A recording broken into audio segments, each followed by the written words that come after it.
بسم اللہ الرحمن الرحیم۔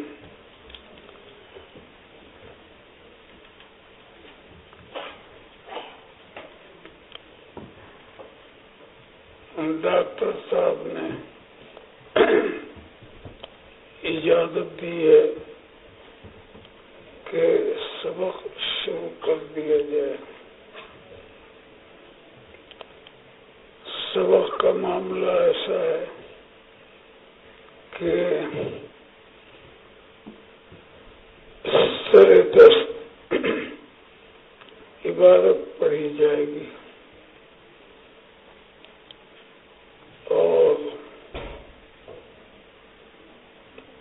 مشکل مقامات کو حل کرنے کے لیے اگر اللہ تبارک و تعالی نے موقع عنایت فرمایا تو ان کو بعد میں حل کیا جائے گا۔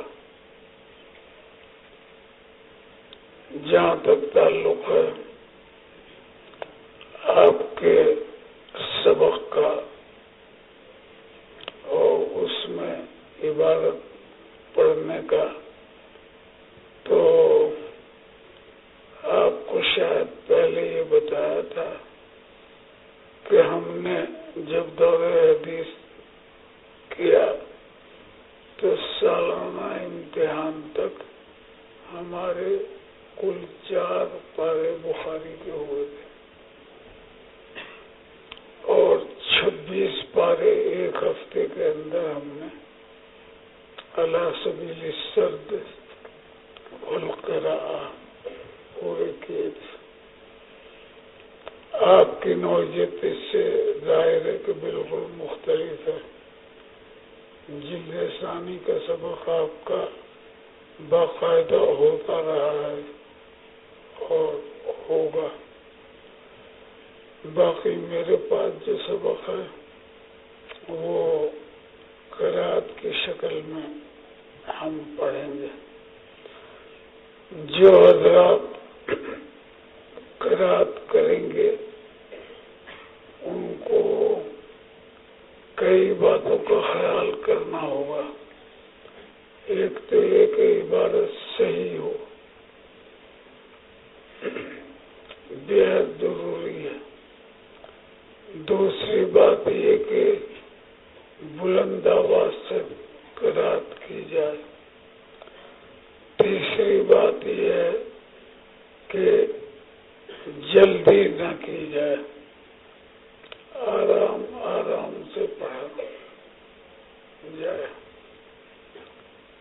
چوتھی بات یہ ہے کہ حدثنا اور اخبرنا کو بہت نمایاں اور واضح طور پر ادا کیا جائے، جیسا کہ پہلے آپ کو اس معاملے میں تنبیہ کی گئی ہے۔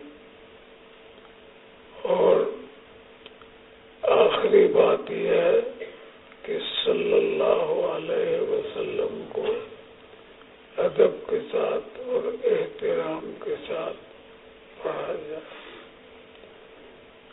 آج ڈاکٹر صاحب نے یہ کہا ہے کہ اگر آپ 15 منٹ کا تحمل کر سکتے ہیں تو 10 منٹ میں سبق ختم کر دیں۔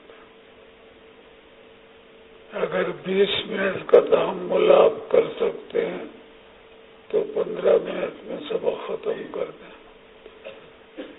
آج چونکہ آغاز ہے تو اس واسطے ہم دیکھیں گے کتنا پڑھا جاتا ہے اور کل سے انشاءاللہ سبق پہلے گھنٹے میں ہوگا،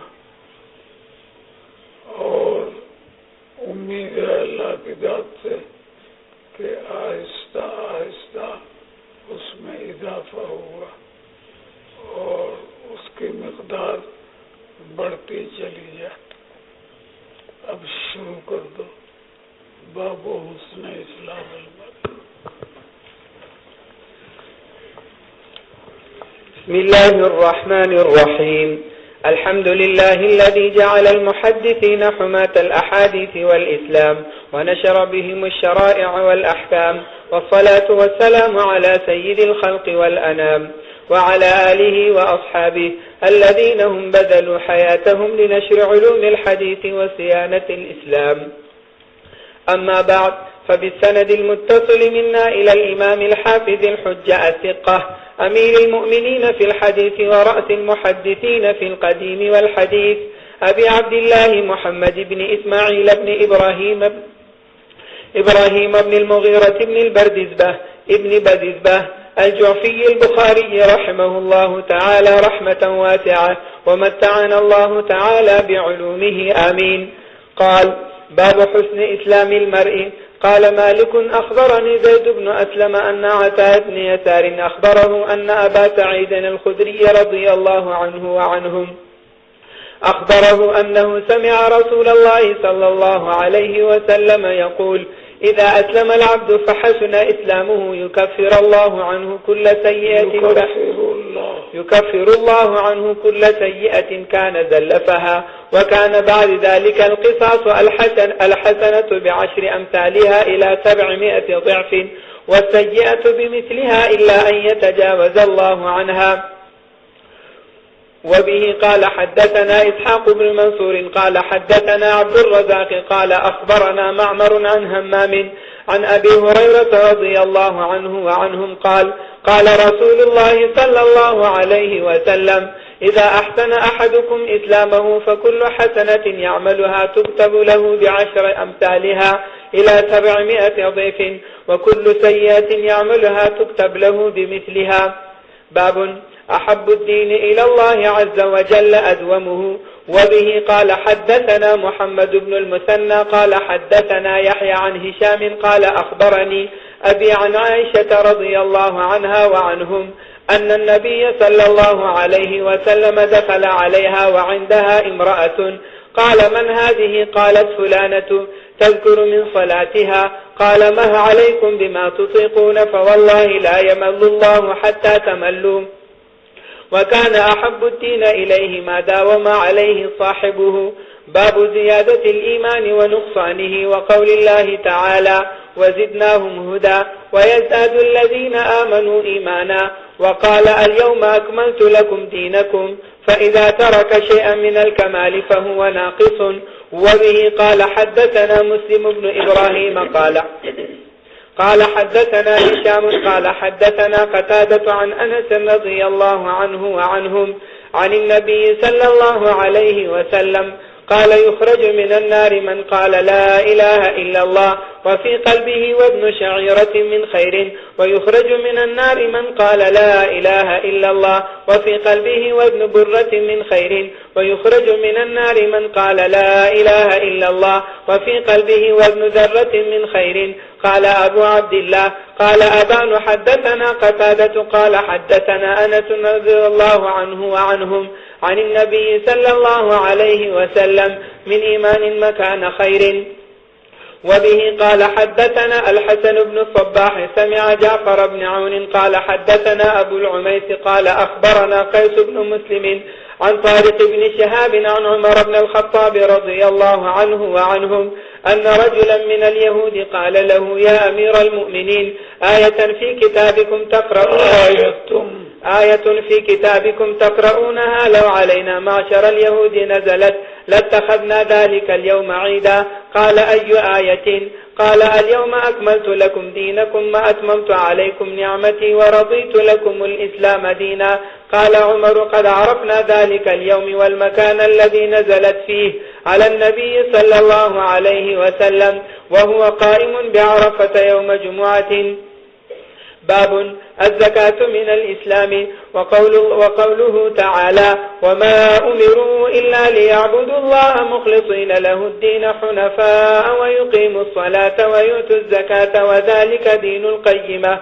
وبه قال حدثنا إسماعيل قال حدثني مالك بن أنس عن عمه أبي سهيل بن مالك عن أبيه أنه سمع طلحة بن عبيد الله يقول: جاء رجل إلى رسول الله صلى الله عليه وسلم من أهل نجد سائر الرأس نسمع دوي صوته ولا نفقه ما يقول حتى دنا فإذا هو يسأل عن الإسلام. فقال رسول الله صلى الله عليه وسلم 5 صلوات في اليوم والليلة. فقال هل علي غيرها؟ قال لا إلا أن تطوع. قال رسول الله صلى الله عليه وسلم وصيام رمضان. قال هل علي غيره؟ قال لا إلا أن تطوع. قال وذكر له رسول الله صلى الله عليه وسلم الزكاة. قال هل علي غيرها؟ قال لا إلا أن تطوع. قال فأدبر الرجل وهو يقول والله لا أزيد على هذا ولا أنقص. قال رسول الله صلى الله عليه وسلم أفلح إن صدق. باب اتباع الجنائز من الإيمان.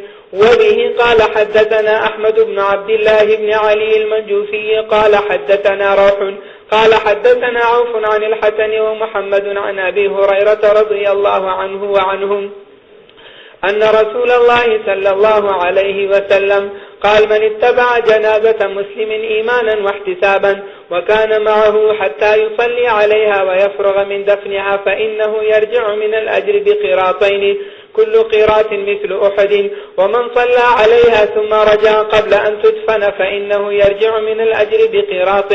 تابعه عثمان المؤذن قال حدثنا عوف عن محمد عن أبي هريرة رضي الله عنه وعنهم عن النبي صلى الله عليه وسلم نحوه.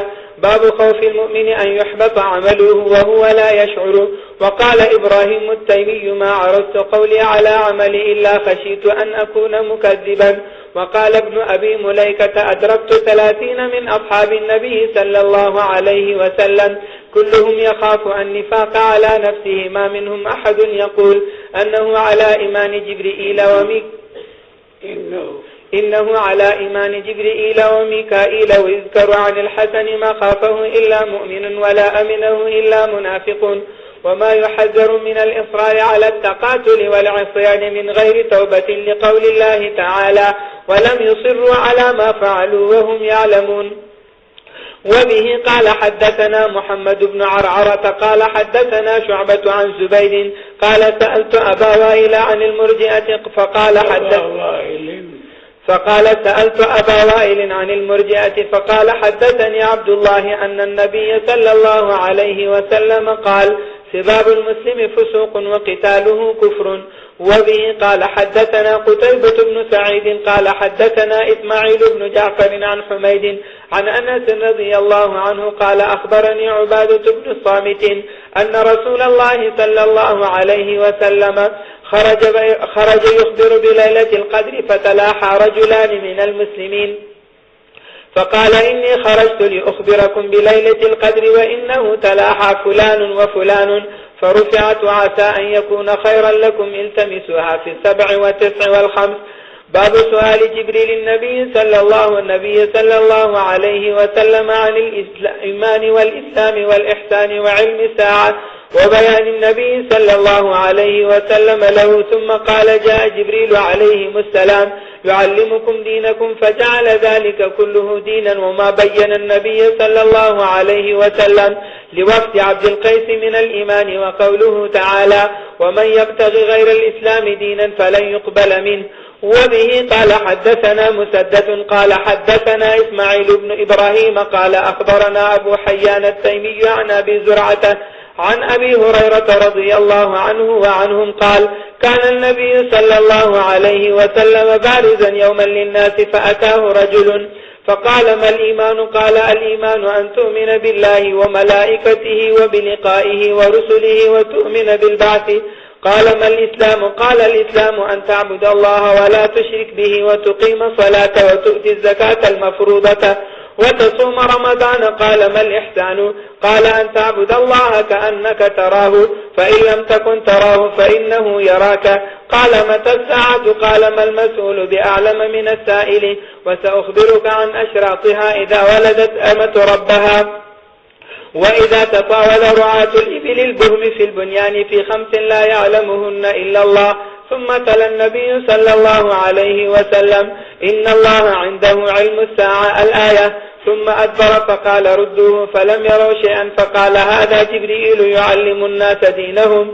قال أبو عبد الله جعل ذلك كله من الإيمان.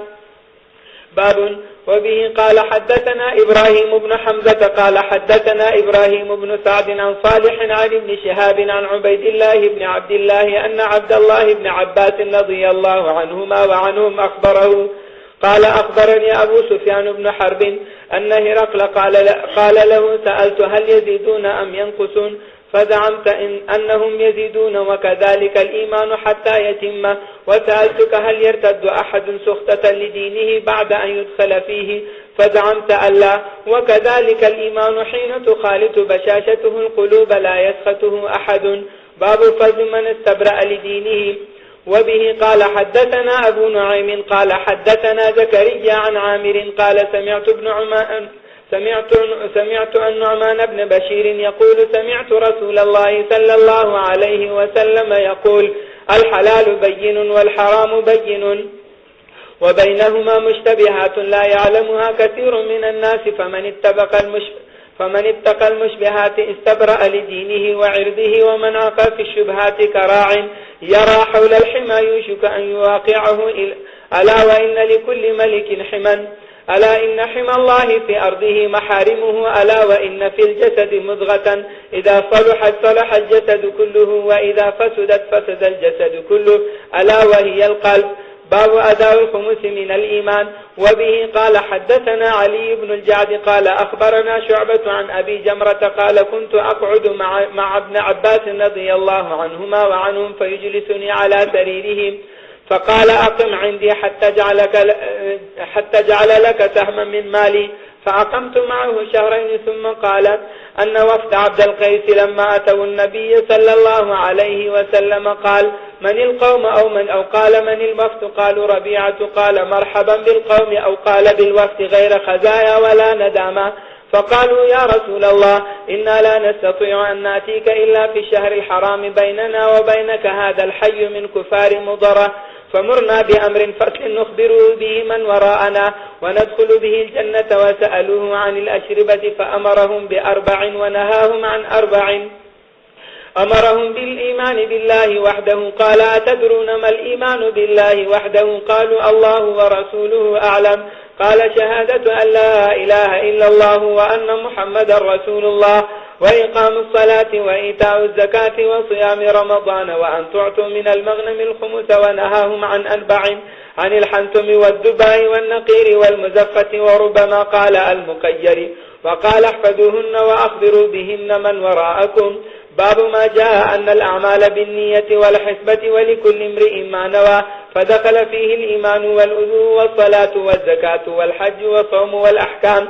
وقال الله تعالى قل كل يعمل على شاكلته على نيته نفقة الرجل على أهله يحتسبها صدقة. وقال النبي صلى الله عليه وسلم ولكن جهاد ونية. وبه قال حدثنا عبد الله بن مسلمة قال أخبرنا مالك عن يحيى بن سعيد عن محمد بن إبراهيم عن علقمة بن وقاص عن عمر رضي الله عنهما وعنهم أن رسول الله صلى الله عليه وسلم قال الأعمال بالنية ولكل امرئ ما نوى، فمن كانت هجرته إلى الله ورسوله فهجرته إلى الله ورسوله، ومن كانت هجرته لدنيا يصيبها وامرأة يتزوجها فهجرته إلى ما هاجر إليه. وبه قال حدثنا حجاج بن منهار قال حدثنا شعبة قال أخبرني عدي بن ثابت قال سمعت عبد الله بن يزيد عن أبي مسعود رضي الله عنه وعنهم عن النبي صلى الله عليه وسلم قال إذا أنفق الرجل على أهله يحتسبها فهي له صدقة. وبه قال حدثنا الحكم بن نافع قال أخبرنا شعيب عن الزهري قال حدثني عامر بن سعد عن سعد بن أبي وقاص أنه أخبره أن رسول الله صلى الله عليه وسلم قال إنك لن تنفق نفقة تبتغي بها وجه الله إلا أجرت عليها حتى ما تجعل في فم امرئتك. باب قول النبي صلى الله عليه وسلم الدين النصيحة لله ولرسوله ولأئمة المسلمين وعامتهم. وقوله تعالى إذا نصحوا لله ورسوله. وبه قال حدثنا مسدد قال حدثنا يحيى عن إسماعيل قال حدثني قيس بن أبي حازم عن جرير بن عبد الله البجلي قال بايعت رسول الله صلى الله عليه وسلم على إقام الصلاة وإيتاء الزكاة والنصح لكل مسلم. وبه قال حدثنا أبو النعمان قال حدثنا أبو عوانة عن زياد بن علاقة قال سمعت جرير بن عبد الله يوم مات المغيرة بن شعبة قام فحمد الله واثنى عليه وقال عليكم باتقاء الله وحده لا شريك له والوقار والسكينة حتى يأتيكم أميركم فإنما يأتيكم الآن. ثم قال استعفوا الأميركم فاستعفوا الآن لأميركم فإنه كان يحب العفو. ثم قال أما بعد فإني أتيت النبي صلى الله عليه وسلم قلت أبايعك على الإسلام فشرط علي والنصح لكل مسلم فبايعته على هذا ورب هذا المسجد إني لناصح لكم. ثم استغفر ونزل